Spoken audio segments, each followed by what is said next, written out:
हमारे भारतीय क्रिकेट में एक से एक फील्डर आए, जैसे कि मोहम्मद अजहरुद्दीन, अजय जडेजा, युवराज सिंह, मोहम्मद कैफ। लेकिन हमारे भारतीय क्रिकेट टीम में कुछ ऐसे खिलाड़ी भी थे जिनकी फील्डिंग देखने के बाद हमें पता चलता था कि क्या ये हमारे भारतीय टीम का फील्डिंग का स्तर उतना ऊंचा है जो कि अजहरुद्दीन, मोहम्मद जडेजा, रॉबिन सिंह जैसे खिलाड़ियों ने सेट किया है। तो आज हम 5 ऐसे गधे फील्डर के बारे में बात करेंगे जिनके पास बॉल जाने से बॉल हमेशा छिटकती थी या वो अच्छे से फील्डिंग नहीं कर पाते थे। इस लिस्ट पे 5वें नंबर के फील्डर का नाम है मुरली कार्तिक। मुरली कार्तिक ने अपने जीवन में 8 टेस्ट, 37 वनडे इंटरनेशनल मैच खेले। लेकिन मुरली कार्तिक की फील्डिंग कभी भी हमें सराहनीय स्तर पे नहीं देखा गया। वो हमेशा बॉल के पीछे ही रहते थे। मुरली कार्तिक का फील्डिंग उस दौर में उच्च दर्जे का हमें नहीं देखने को मिला, क्योंकि उस दौर में उनके साथ युवराज सिंह खेले, उनके साथ मोहम्मद कैफ खेले। लेकिन मुरली कार्तिक का फील्डिंग कभी भी हमें ये जस्टिफाई नहीं करता था कि हमारे इंडियन का जो लेवल है वो उस फील्डिंग के लायक हों। इस लिस्ट पे 4थे नंबर के खिलाड़ी का नाम है आकाश चोपड़ा। आज भले ही आकाश चोपड़ा कमेंट्री करके हर खिलाड़ियों पे उंगली उठाए, लेकिन जब वो फील्डिंग करते थे तो वो कभी भी कैच पकड़ नहीं पाते थे। उन्होंने स्लिप में कई कैचेस टपकाए हैं।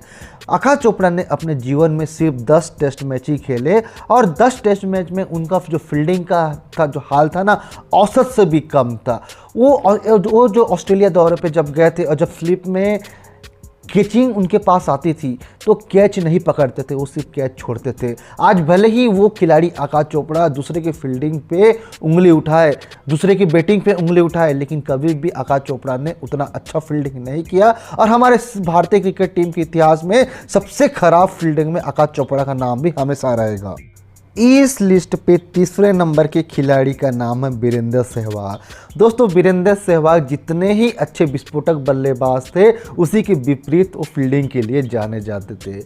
वीरेंद्र सहवाग कभी भी फील्डर के रूप में अपने आप को एक्टिव नहीं रख पाते थे। जैसे कि उनकी हम बल्लेबाजी की बात करें, वो बल्लेबाजी में ऐसे ताबड़तोड़ बल्लेबाज थे कि उनके आसपास भी कोई बैट्समैन नहीं रहता था। लेकिन जैसे ही इसमें फील्डिंग की बात आती थी तो वो कैच तो बहुत अच्छा पकड़ते थे, लेकिन जैसे कि ग्राउंड फील्डिंग की बात करने हो, बॉल के पीछे दौड़ना हो, तो इस मामले में बहुत ही अलाल किस्म के फील्डर थे वीरेंद्र सहवाग। और वीरेंद्र सहवाग की फील्डिंग के बारे में कहा जाता था कि उनको मन होता था तो बॉल के पीछे दौड़ते थे या तो बस यूं ही बॉल के पीछे ही रहते थे। तो हमारे इंडियन क्रिकेट इतिहास में वीरेंद्र सहवाग को कभी भी अच्छे फील्डर की नज़र से नहीं देखा जाता है। इस लिस्ट पे 2रे नंबर के खिलाड़ी का नाम है मुनाफ पटेल। मुनाफ पटेल इंडिया के फास्ट बॉलर थे। उन्होंने अपने जीवन में 13 टेस्ट मैच खेले, 70 वनडे खेले और 3 T20 खेले। लेकिन अपनी फील्डिंग के लिए मुनाफ पटेल कभी भी नहीं जाने जाते थे।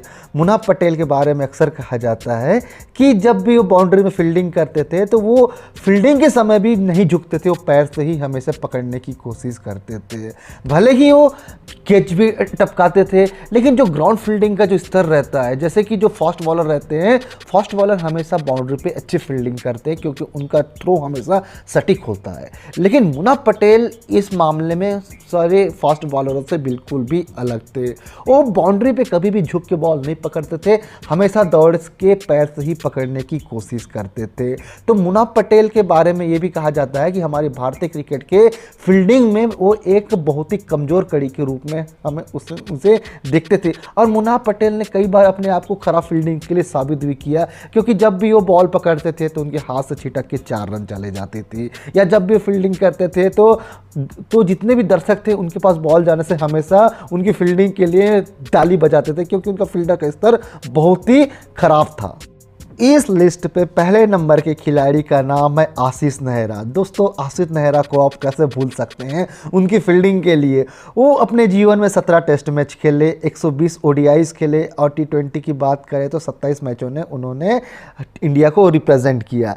लेकिन फील्डिंग की बात करें तो फील्डिंग के बारे में कभी भी आप आशीष नेहरा को अच्छे फील्डर नहीं मान सकते। हालांकि वो फास्ट बॉलर के उनके पास एक गजब का टैलेंट था।